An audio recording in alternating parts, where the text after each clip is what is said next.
Hey, pick 'em pie, big gun Brian Petrie, giving out the lot. One is mortal, you know it won't miss. Gonna take a shot, dog lock, that's the underdog. Yeah, they in the hunt. Send them home, let's KO or submission. Yeah, somebody done. Slime ball, yeah, that's the parlay. We gon' make it known. Pick 'em pie from MMA takes. Yeah, let's get it going. Woo! You better be on video this week because your boy has got one of the biggest failures in UFC history, and it's these new gloves. When they switched back to the old gloves, I had to go get the gold championship glove, which I liked. I've never tried on the new gloves. Let me tell you something. I've had them on for like maybe 5 minutes before I start recording, and my fingers are burning because they make them kind of go straight out, and it's really hard to make a fist. Not to mention, your boy's a big boy, right? I'm a big guy. I don't have small hands by any means.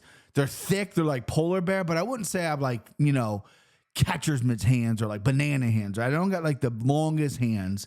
They're thick. These are extra large, and I've never been, again, like a triple XL. I can't even strap them up. So I would need to get a double XL, triple XL, whatever. That's kind of what Jon Jones was saying. But yeah, these are not great. And I want to start the show with this. I'll take them off now because I'm not going to cosplay. I just got them in the mail today. One of the biggest failures, and I gotta, that's kind of my thing. I used to make fun of my stepdad for collecting stuff, right? You collect coins, he does. And I was like, you fucking nerd. And I noticed over my MMA years of being a fandom, companies have come and gone. And I'm not letting go of those things that have come and gone. Like, for a perfect example is this company back in the day called Form Athletics. I believe K-Swiss owned them or something like that. And Johnny Bones Jones, the famous Johnny shorts, the black and the red with the slits where he was king back in the day, where he was really coming up, those were Form Athletic shorts. And then Uriah Faber, I think, had some equity in the company. Doesn't matter. Amazing shorts. They were really dope. So I bought a pair just because I liked them. They went belly up. I'm like, I'm never getting rid of these because these are not people who maybe haven't been around all that long in the MMA game. I have no idea what I'm talking about. But there's other people. There's maybe a small percent. They're like, fuck yeah, I don't remember those. Same thing with Dan Henderson clinch gear. They were around for a little bit. I got those. Jaco or Jocko, depending how you pronounce it. They used to sponsor the entire team, the Black Zillions down there in Florida when they were called the Black Zillions. Like, everyone wore Jocko or Jaco from them. I own a pair. I own their bag. I own some of their shorts. Hanging on to those because they went belly up. So when the UFC announced they're going back to the old gloves, which is something, listen, I don't ever want to be like I was first, whatever, right? I'm not one of those guys. But if you check the tapes, you go all the way back when they announced them, I was super excited like a fucking geek for these new gloves. I watched the gloves presentation and all that shit.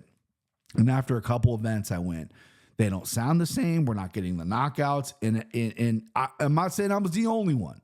Several other people were sniffing that out as well.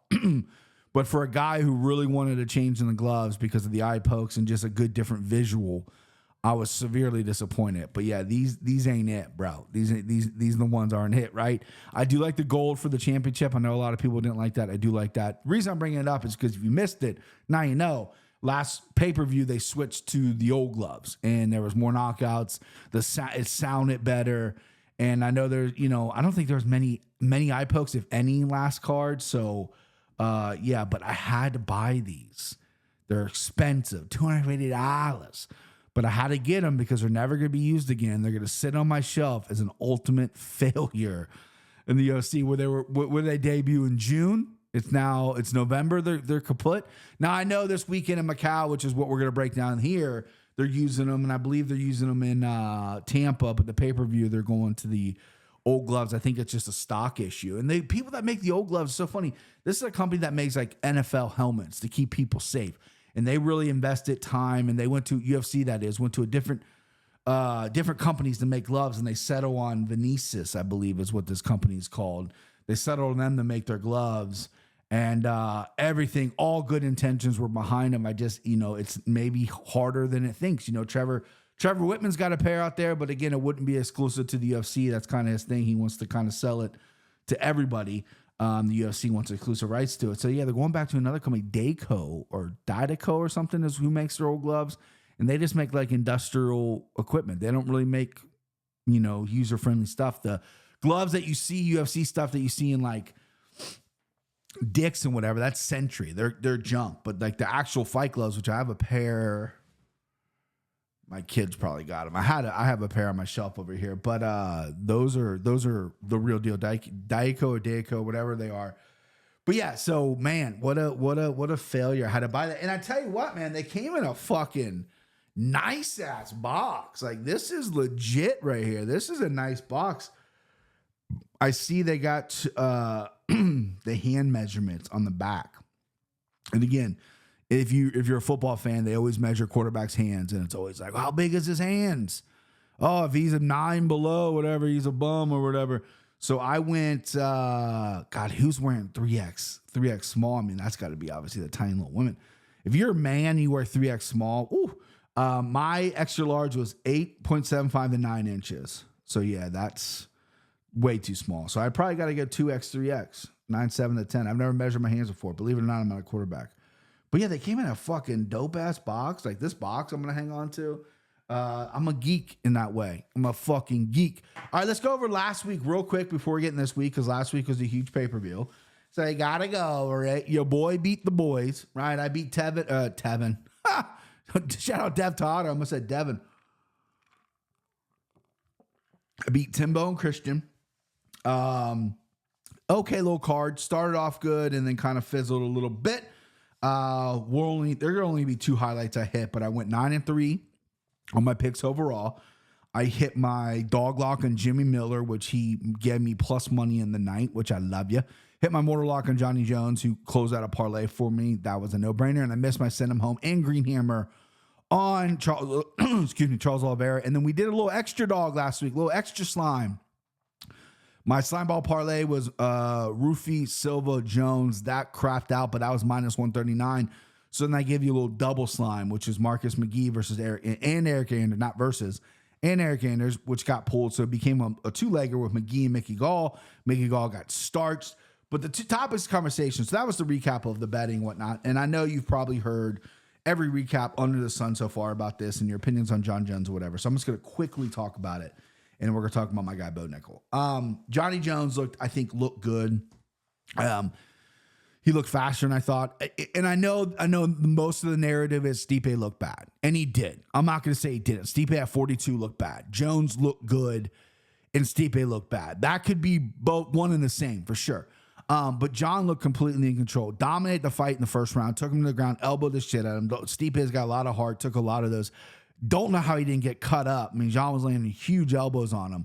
Looked great. Second round, John looked like he wanted to play in the stand up a little bit. And really found out quickly the speed advantage he has over Stipe, and he just saw everything coming from Stipe. Stipe couldn't do much on the feet.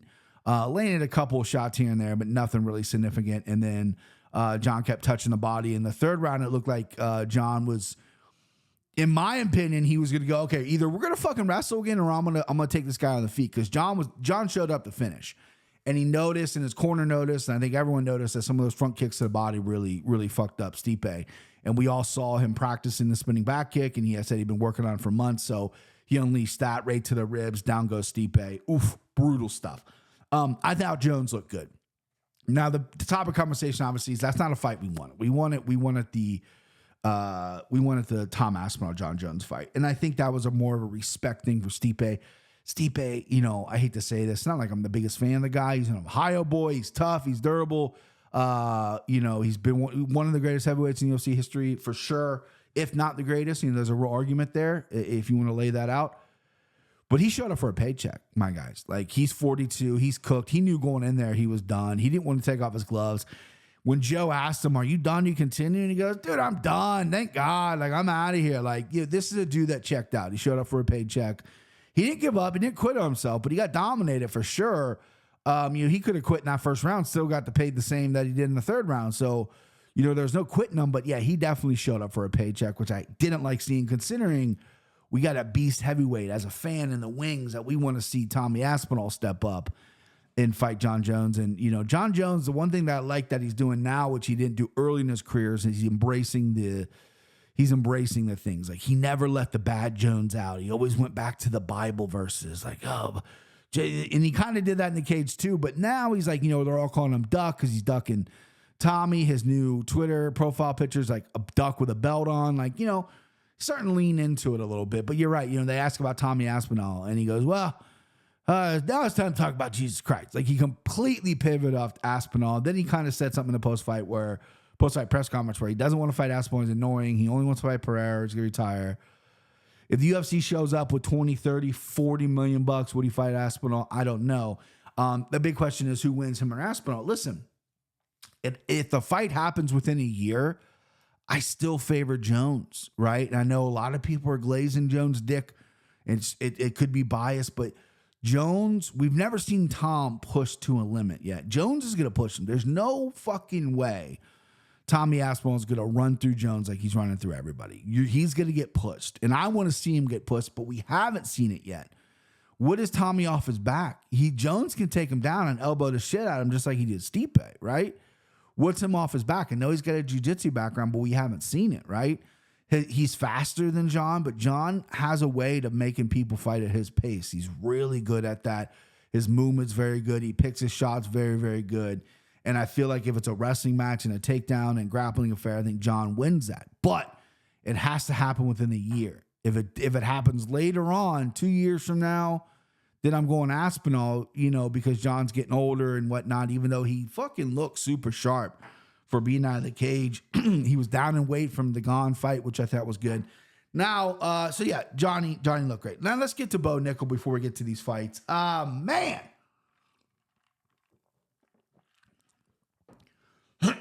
Pardon me. My boys, Timbo and Christian, they love hammering your boy. They love hammering me. The Bengals had a rough Sunday night, hammering me about the Bengals and about Joe Burrow. Bo Nickal, even though he won, hammering me about how this guy's a bum. Christian and I made, I think, $100, maybe probably $20 bet. $20 bet on if Bo's ever going to get ranked or something like that. Or was that Roofy? They're hammering on both my guys. I'm not as critical of Bo's performance as other people. I want to kind of speak to this on the Anakin Florian yesterday when we recorded, but they had just done like 5 minutes on it. So I didn't want to be like, oh, hey, let's talk about Bo Nickal again. You guys already covered it, and those guys, Jon and Kenny, are the fucking best at doing that. But I'm not as critical as others. Obviously, there's room for improvement. This was a 7th fight, and you're standing up with Paul Craig. Paul Craig! I expected a finish. I played Bo Nickal by finish every which way. So I wanted a finish.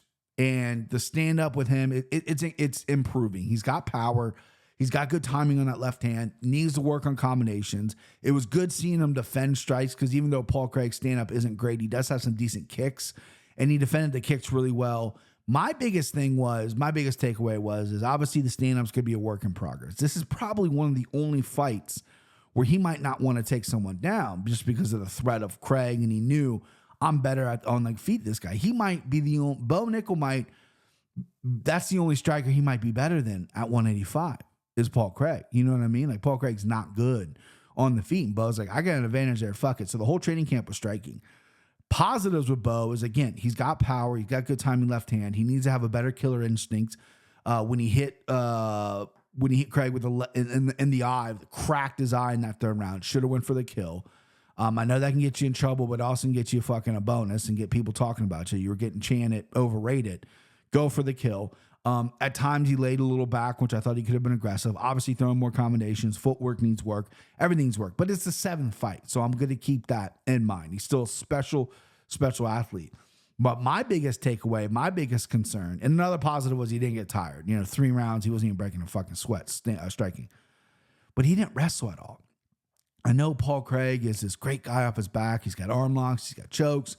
And that's obviously a dangerous place to go. But when you're Bo Nickal coming from what you come from and what you have done up until that point in your UFC career, taking everyone down, submitting them, beating them up, I want you to mix that in. I wanted to see some of that. And I know it's dangerous, but if you're that fucking good and confident, you should have been able to take Paul Craig down and beat the shit out of him, at least in the later rounds as well, like 2nd or 3rd round when maybe he's not as dangerous, maybe he's a little tired, whatever the case. So that's my only negative criticism. Obviously, he took what DC said to heart, and I think they've patched things up since on Twitter. But I just wish I would have saw what you're gonna do to other fighters, right? When you fight a pure striker next, you're going to grapple. Or if you fight a guy who's maybe not as dangerous off his back as Paul Craig, you're going to grapple. You're going to have the grappling advantage. And I think I want to see that against Paul Craig because I think he would have done very well. Sure, it's dangerous and maybe he didn't want to risk it. He took the easier path to victory by just standing up with him and piecing him up. But then when, you're not ready yet on the feet, when you're not ready on the feet, you're going to get talked about. You're ready on the ground. You're ready in the grappling. You're just not ready on the feet yet. But I understand that was the easiest path to victory, and he did. He won. I mean, some people say Craig maybe won the first round. I disagree with that. It was close, so I'm not going to fucking, throw up my arms up in the air about that. But I think it's a learning experience for me, 7-0. But Christian and Timbo laid into me, boys. And I've been seeing a lot of Bo talk, a lot of hit on Bo. Still rocking with the guy. I think he's going to be a very, very special athlete. And I just think it was a learning experience for him. And I just wish maybe next time he's going to grapple, which I think he will. All right. UFC Macau, 3 a.m., I believe, right? 3 fucking a.m. Prelim start time. Is that right? On the East Coast? 3 a.m. prelim start time on the East Coast for the Beast Coast boys. I'll be up. I can't promise. I'm definitely going to be up. I'll make my way to the couch. I'll turn it on. I'll eat a little something, right? Try to get the body going. My daughter's birthday party's that day later in the afternoon, so can't be super cranky. Probably going to doze off maybe in some of these early fights. I hope not. Some of these early fights I think are actually bangers. All right, first up, we got Matashata, minus 192 versus Nicholas Mota, plus 160. Couple bangers here, right? Mota's coming off a knockout win over Tom Nolan, where he's a huge underdog. And this is a killer be killed fighter. He's quick, he's fast, and he's going to knock you out or he's going to get knocked out. Macheta. He's the same way. He's killer be killed. I think they're both kind of low level. Obviously, they're kicking the card off here in China. Macheta is going to have the home crowd advantage or home country advantage, I should say. Mota coming a long way. Haven't seen him since the Nolan fight. Getting a little hopefully getting some confidence from knocking out Tom Nolan, who has since went on and looked really good in the UFC. Since then, obviously a little shaky of a chin, big, tall beanpole guy. He's not going to have that great of a chin, but I'm going to go dog here, baby. I'm going to go Mota to kick the night off with a dog here. I think it's going to be a banging fight. I think they're both can get hurt. I think Macheta is maybe a little more durable than Mota, but I think Mota maybe has a little bit better technique and speed. So we're really going to have to find that out come Saturday night. What is Mota by knockout? Let me just pull that up if the prop is available here on DraftKings Sportsbook. It is not. The over-under is set at 1.5. The under at 1.5 is plus 120. I flirt with the under as well. I'm gonna mark on my thing here. Okay, oh bitch, that's locked in stone. All right, next up, Long Zhao, if I'm pronouncing his name right, which I'm probably not because it's me, versus Quang Li. Quang Li plus 120, Long Zhao minus 142. If you remember, Quang Li stepped up on super short notice and fought Chris Gutierrez. Took him to a decision. Gutierrez outworked him, and Quang Li looked very good in that fight, I should say. He landed 2 takedowns, got his legs kicked up a little bit, but never quit, right? He only landed 16 strikes, which isn't great. But, Chris Gutierrez is a ranked guy, or right there, fringe ranked guy. And they got Long Zhao, who's coming in. This guy's basically he fights at his own pace, wants to grapple. He'll strike when he needs to. 2-2 in the UFC. Came with a contender series, lost to Christian Quinones, which is a bad loss.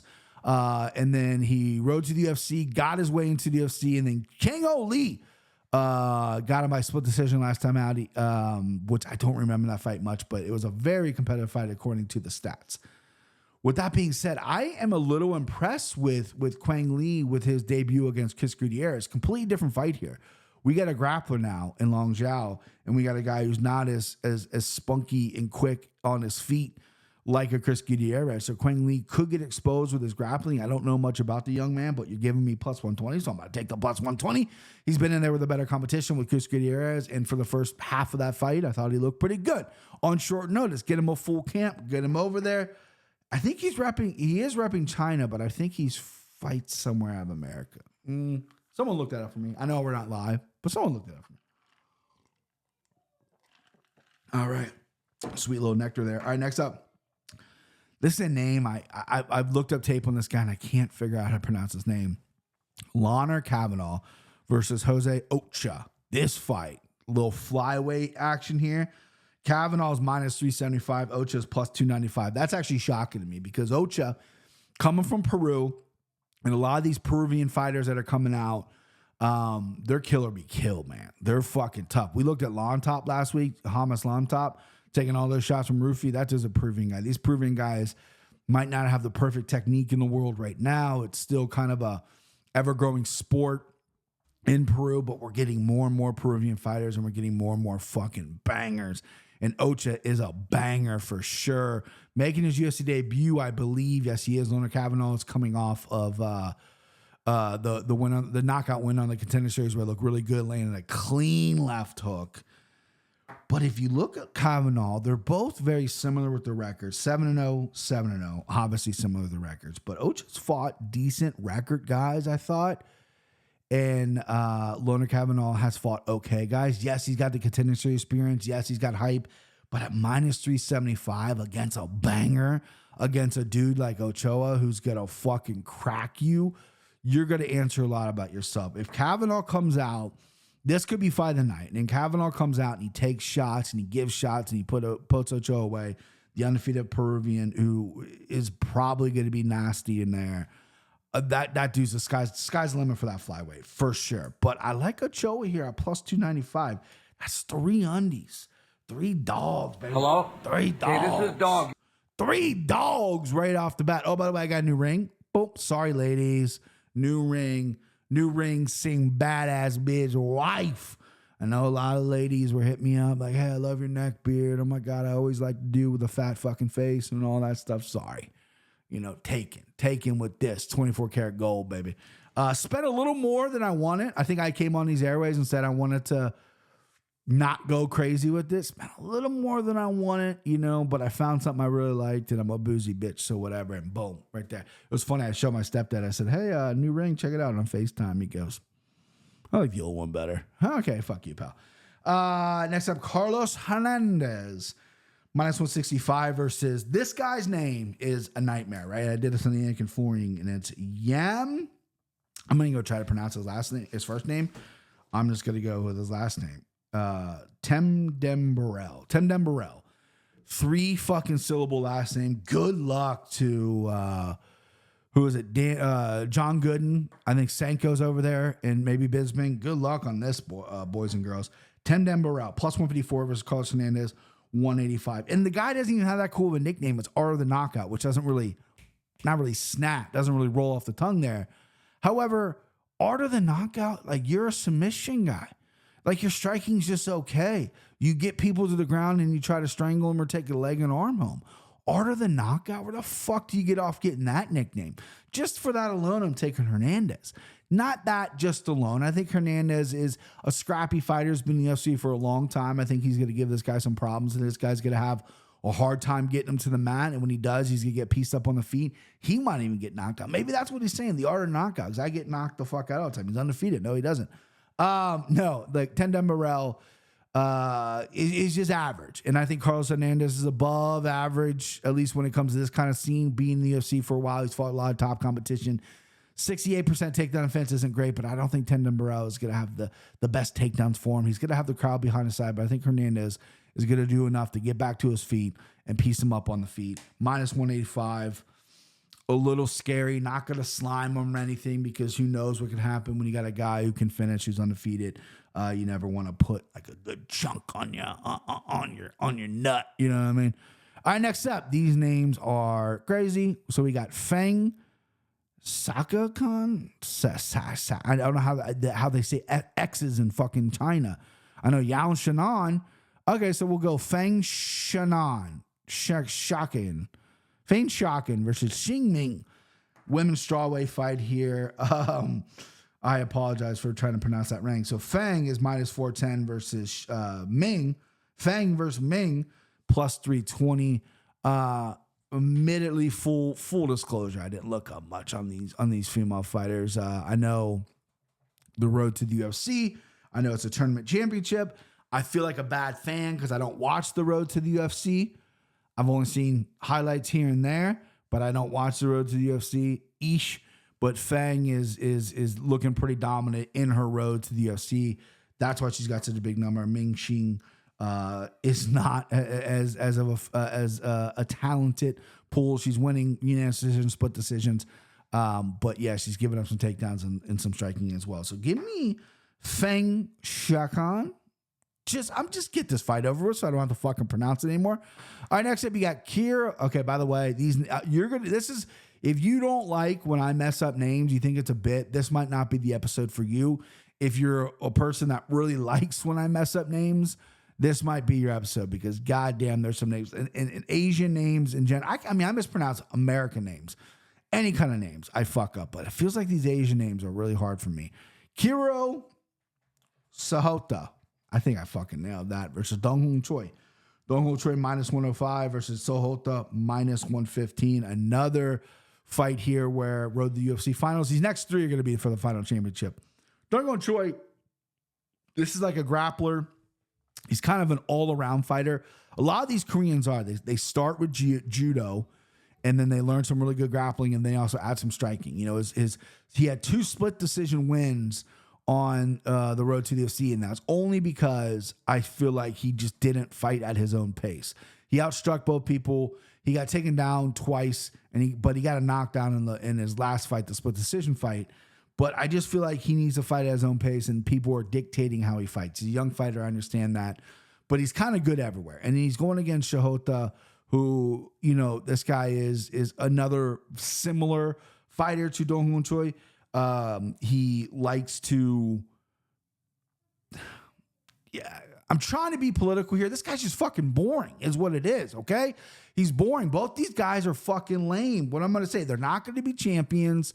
They're not going to be anything. I'm sorry. They're just kind of lame. They're not like standout type fighters. They don't have crazy knockout power. They're not jumping for crazy submissions. They're doing enough to win against medium competition. You know what I mean? And it just, I'm trying to sell it. I'm trying to act like this is so it's not. Like, these guys are just black. They're bland. They're fucking white wallpaper. They're, you know, it is what it is. I'm going with Dong Hoon Choi. I think the Korean fighter is slightly better. I think he's got the advantage when it gets in the clinch and he throws a little more volume.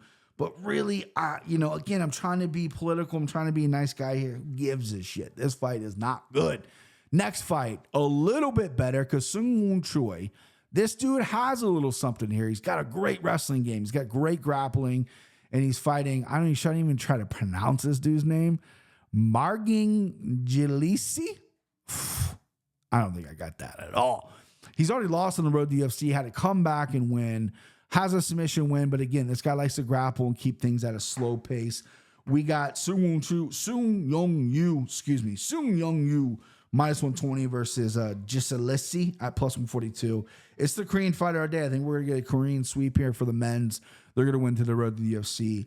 But I have no strong leans on it. This is maybe where I can catch some of my Z's for these 3 fights because they're wallpaper fights, if I'm being honest with you. Not a wallpaper fight. Zhang Miang. He is a minus 340. He is fighting Ozzy Diaz, who is a plus 200. Or no, excuse me, plus set. What is that? God damn it. My handwriting is horrible. Plus 270. Exactly opposite of wallpaper fight here. These boys like to bang. You know, Ozzy Diaz, tall, long striker, has knockouts, has that real skinny man power. You know, you ever seen those like really skinny, tall, skinny dudes? They just got that leverage. Like Deontay Wilder just has that leverage, right? Ozzy Diaz, not a Deontay Wilder, but tall, skinny, has that power leverage on some people, can land some good strikes. But Miang, this dude's all power all the time. This dude he's an interesting cat. I've won some money on him before. I was hoping to get a better price on him, but minus 340 sounds about fucking right to me, boys. So I'm sliming him up. That slime ball candidate at number 1. And send him home early. Send him home. Zhang Miang by knockouts, minus 185, I believe, on DraftKings Sportsbook right now. Let me double check that. Yeah, minus 185. This was almost a green hammer, but I want to give a little something juicier for the green hammer. So this is going to be send him home, minus 185 by knockout. You can maybe get that at a better price somewhere else. That's on DraftKings Sportsbook. And he's slime ball candidate number 1. I think Ozzy Diaz, again, even though he's got that tall, slender man fucking leverage, he can be knocked out. He has been knocked out. And I wouldn't be surprised if he could surprise and silence this crowd. Ozzy Diaz by KO is plus 450. Not as juicy as I would want. I'm going to go with Miang here. I'm going to go with the slime ball parlay. I'm going to go with the send him home. La Vagan go. Speaking of send him home. Oh, no. It was on the ground. Usually it's sitting up on my thing right here. I tweak my back at work. You know, I go to a trampoline park for my daughter's fourth birthday, on her birthday, right? You know, this body ain't made for jumping on trampolines. But we were probably wake, you know, and then I have to unload a fucking trailer at work, which I haven't done in forever. You know, my body's feeling good. Make dinner yesterday, bend over the fucking, put the dishes in the dishwasher, shotgun blast in my back.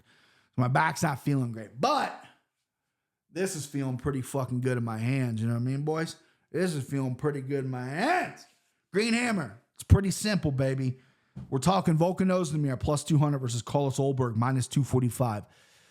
Volkan Ozdemir ain't got no time. Carlos Ulberg likes to start fast. The over is set at 1.5, and the under for 1.5 is plus 154. Yeah, let go, right? I can see this. You know, Volkan Ozdemir, he's been playing. He's looked a lot better lately. He's also been playing the game where he's the vet. He likes to grapple a little bit. He wants to slow you down. I can see that happening, but I can see also Carlos Ulberg still a little green, still a little excited, still crazy athletic, going out there and jumping on Ozdemir quick in either getting the finish or getting finished. I'm picking Ulberg. I was way more confident earlier in the week, but Volkan Ozdemir is live at plus 200. I can see him being a big dog play for a lot of people. I completely understand the logic behind that. I just think Carlos Ulberg, better athlete. He's getting better. He's at the right gym.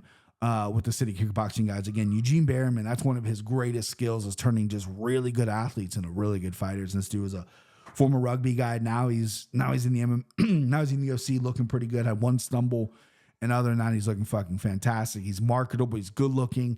He's exciting too. If you can get a really good performance over Volkan Ozdemir here, we're looking at ranked number. We're looking at top guys. 205 is kind of wide the fuck open. So very interesting spot here. He's minus 245, which doesn't surprise me, but I'm not scared of it, but I'm also kind of scared of it. So I'm going to jump in the prop pool, under 1.5, plus 154. And then Volkan Ozdemir, listen, guy's been knocked out in a while, but I just feel like, you know, speed and power and Ulberg should be there. Win by KO, plus 130. Oof. Volkan Ozdemir win by KO, plus 600. Is that 600 or 500? That's 500. I need glasses. Plus 500 for KO. I like that a lot. I'm going to be playing against myself, but come Saturday, half sleep, half whatever, Volkan Ozdemir by knockout plus 500 is 5-1 on your money, baby.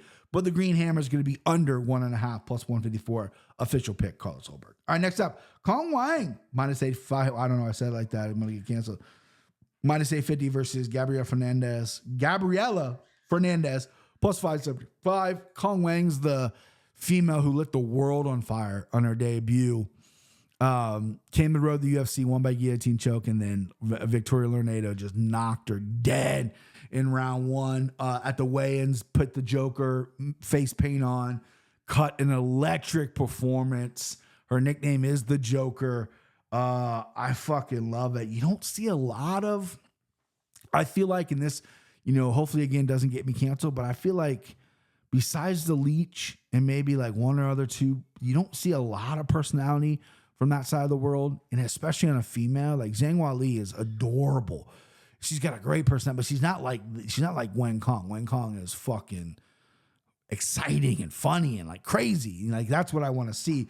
Minus 850 is ridiculous though. Gabriela Fernandez, she's obviously got a path to victory here. She's going to take the fight to the ground. She's going to want to try to smother Kong Wang here. 1 and 2 in the UFC. This is a good fight for her. Only win. I don't think she really won. It was a very low level competition. But yeah, I think Kong Wang's got this in the bag. This could be a lock on anybody's card, but minus 850. Sheesh, bitch. That's too steep for me. But I am looking forward to that. I think she is electric. I'm going to put KO right here. I wonder what she is by KO. If she gets back-to-back KOs in China too, oh, people are going to go fucking nuts. They're coming their pants. Plus 250 KO for Kong Wang. Yeah, bub. I mean, I know Gabriela Fernandez has proven to be pretty tough, but yeah, add it to me. Plus 250. by KO, minus 120 win by decision. Could be a fluke. She could have been a one-off KO artist, but no, I'm going to go KO. I'm going to play that. Let go. Next up, Song Kyung Song. I don't know which one they say first versus Mulazum Salikov. Minus 192. Song Kyung plus 160. If you saw the Anakin Florian, then you know I love Song Kyung. He's immortal. Nope. Hello? Okay, this is Dog. Hello, okay, this is Dog. We need some no's, right? I love Song Kyung in the spot. I don't know why. Mulazum Salikov. Listen, you go back and watch some of his early MMA. You watch some of his kickboxing. That dude was on some gas. You know what I mean? That dude was on some like Russian gas, allegedly. Now he's getting older. He looks not so great. And his last fight, he actually showed some cardio, but I still think he's just a spinning wheel kick kind of guy. He's sour milk at this point, right? You watch him fight sometimes, and it's like when you smell sour milk, you're like, whoa, whoa, whoa, right? Guy's getting a little old in the tooth. He's had like 200-something fights, right? Song Kyung is not a world beater by any means. I'm not acting like this guy's going to be fucking future champ, but he's tough, and he's got good striking, and he can put hands on you. Salikov struggles with guys with good boxing. He got knocked out by the Leech. Song Kyung has very similar striking to the Leech, and he's long, right? I like Song Kyung here at plus 160. I think that is a fucking beautiful number. He's my dog lock. Hello? Okay, this is Dog. Let's hear my dad again say, here's Dog. And then let me look at the, what is the, because I said on the Anakin Florian, the point spread is going to be gorgeous. So Song Kyung plus 3.5, minus 145. Yes. Add that to my card as well. Thought might have been a little lower. With Song Kyung, he's come down a little bit too, plus 154 currently. But Song Kyung, minus 145, plus 3.5 point spread. Yes, that could be a lock in itself. You could add that to the slime ball parlay if you want. And then him to win, plus 160, plus 154, whatever. Maybe even him win by knockout. Let's get crazy. Let's get fucking crazy. By knockout, 550? Yeah, we're getting crazy, bitch. Knock him out 550. Yeah, he's knocking out sour milk. I tell you, he's knocking out sour milk. I know it. All right, next up, co-main event, Yao Shannon versus Tabitha Ricci. Yao Shannon minus 198. Tabitha Ricci plus 164. So Kenny Florian told me on this fight. I was obviously on Yao Shannon. I wasn't going to slime her, wasn't going to do anything. He was very confident in his pick. I'm the one who knows chicks, but Kenny kind of knows chicks too, right? Yao Shannon coming off a really ugly loss. And it's not ugly because who she fought. It's ugly because how she performed. Her fellow Chinese female fighter. She just got outclassed in that fight, but she is very good. Her hand speed is probably the best in the division. Her boxing's unreal. Her takedown defense needs a lot of work. Ricci is really good at mixing things up, but she also is just really good at stealing fights. She gets in there and kind of just maybe does enough to steal fights where maybe she doesn't even really win. I think I've been on the wrong side and I've been on the right side of Tabitha Ricci decisions before. Not going to complain, but she knows how to kind of just steal fights. Her cardio's good. Her striking's good enough. Her takedowns are good enough as well. But Yao Shannon, as long as she works on her takedown defense enough, I think she's going to piece up Ricci here. I might even like her by finish. Ricci got finished by Manon Farot last time out. Yao Shannon by KO plus 450. That's not bad. That's not bad. More likely going to a decision though if we're going to put some bread on it. But I like Yao Shannon. I'm going to back Kenny Florian on this. She slimed up, slime ball pet leg 2. I told him in there. You can add Song Kyung plus 3.5. I didn't, but you can add that minus 145 in the slime ball parlay. We'll see what you get. But Yao Shannon, yeah, I think she's just head and shoulders better right now than Ricci. I think Ricci has a promising future, but Yao Shannon's fast, powerful, and is just a really good mixed martial artist. And, we're in China. She's coming off an ugly loss. She's going to be motivated. Yeah. Props to Tabitha Ricci for taking this fight, traveling across the fucking world and fighting the hometown, home country, girl. And this is a scrapper. This is a girl who doesn't give a fuck. She wants to win. I love that. All right, main event, Petra Yan or Pewter. I say Petra, and they kept saying Pewter, Kenny, and so I've been saying that wrong my whole life. Pewter. Sounds like, fake pistols. Pewter. Pewter Yan, minus 310 versus Davison Figueroa, plus 250. Good main event.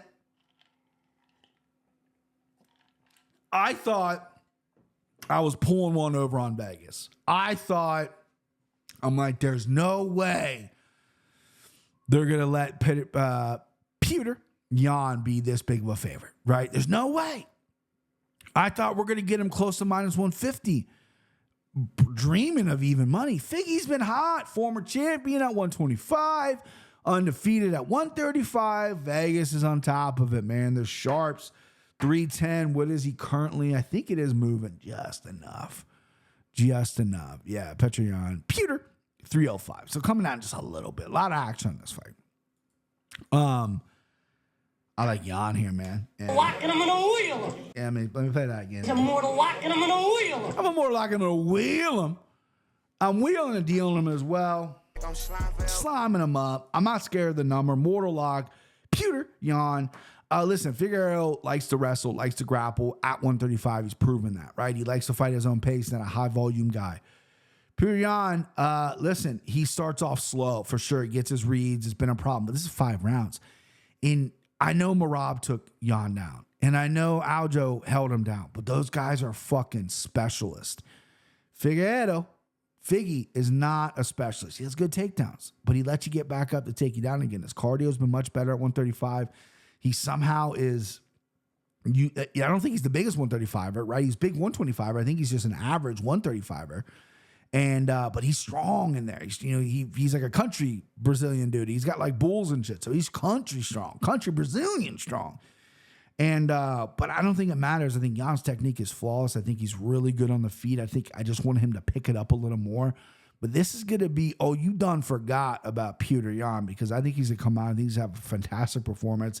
I think he can maybe even finish this fight late if he really turns on the gas. I don't like Jan's fight IQ at times. I think he slows his fight IQ, he gets really good reads in the beginning, and there's times where he can really let it go, and he doesn't, right? I think the Sean O'Malley fight proves that. I know a lot of people thought he won that fight. I thought he lost, but he could have won that fight. I think his fight IQ just failed him there. Obviously, the illegal knee over Aljo was a big mistake, but this is a guy that's probably going to be fighting for a title again. I can't believe he lost 3 fights in a row. There's no way he's going for 4 out of 5, right? Losing 4 out of the last 5. His last performance against Song Yadong went a little under the radar. 99 strikes landed in a 3-round fight. That's pretty good for Peter Yan. But Peter Yan, I like Yan here. I like him. Slimed him up as well. Nothing against Figgy. I saw them stare down. They kind of, Yan whispered something to him too. Figgy seemed the smaller guy as well. Yan seemed pretty well built, well in shape, and cardio for days for this guy. And I'm really interested in what Figueroa is going to do here, because I don't think he's going to be able to wrestle him. I think he's going to try. I think he's going to fail, maybe get tired doing so. But I think he's going to have to strike. And again, Figueroa, powerful on the feet for sure, but not a lot of volume. Speed for days, but not a lot of volume out of him. And I think Jan's going to pick his shots and really crisp left hands, get a piece of Figueroa tonight. I like Peter Yan. All right. Green Hammer, under Volkan Ozdemir versus Cole Solberg, under 1.5, plus 154. Smash it. Dog lock, Hyung Song, plus 160. I like him. Point spread, plus 3.5 at minus 145 as well. Pewter Yan, mortal lock at minus 310, 305 on DraftKings. Lines moving. And then my send them home is going to be Miang Zhang. Knockout 185, I think. And then, yeah, that's it. That's it, boys. That's it. Oh, sign ball parlay. Sign ball parlay. Coming in at a gentleman's plus 1,360. A gentleman's plus 1,360. We haven't won a slime ball parlay in like 2 fucking months. And I'm being generous with 2 months, right? I'm being fucking real generous. But we need to win. Jan's the anchor. Co-main or main event, Jan's the anchor. We're going double Jan. We're going Yan Shannon. She's got in there. And then we're going Miang Zhang. Boom. Asian. I mean, technically, Petroyan is Asian. Asian parlay there. Plus 160. A gentleman's 160. Let's win it. It's already been placed. I had a good weekend last weekend. Need to get it here. Double it, flip it, triple my money, and then boom, we're in Vegas. You know what I mean? We're in Vegas partying with everybody. I don't party. Anyway, that's it. That's the show. Sorry for rambling on in the beginning. I had to do the whole gloves thing because they literally just came in. And it's fascinating to me, the failure that they were. That's history right there, baby. And I'm a nerd. All right, listen, Brian Peach MMA on all social medias. If you DM me and I don't get back to you right away, I apologize. I'm terrible at that, but I'm going to get back to you. Follow me, hit me up. Let's go. Subscribe to that motherfucking channel. 2K. I've been promising 2K shirts forever. I'm a bum. Admittedly, I've had a lot going on in personal life right now. You know, I lost my grandma. Speaking of that, I meant to do this last Thursday. Thank you to everyone that wrote. I posted my step grandmother, my grandmother, my stepfather's mother, Nancy, she's been in my life since I was 2. So she is my grandmother for sure. She passed away last Saturday, 2 Saturdays ago. Was it 2 Saturdays ago? Yeah, 2 Saturdays ago. It'll be 2 Saturdays ago from this Saturday. Anyway, amazing woman. And I posted something on Instagram. A lot of you guys reached out. A lot of people sent DMs. That was awesome. Thank you so much.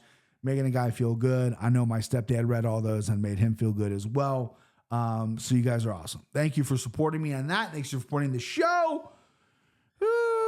That's it. Hopefully I can support you and we can win some money this weekend. What do you say, babe? What do you say, babe? Huh? Let go.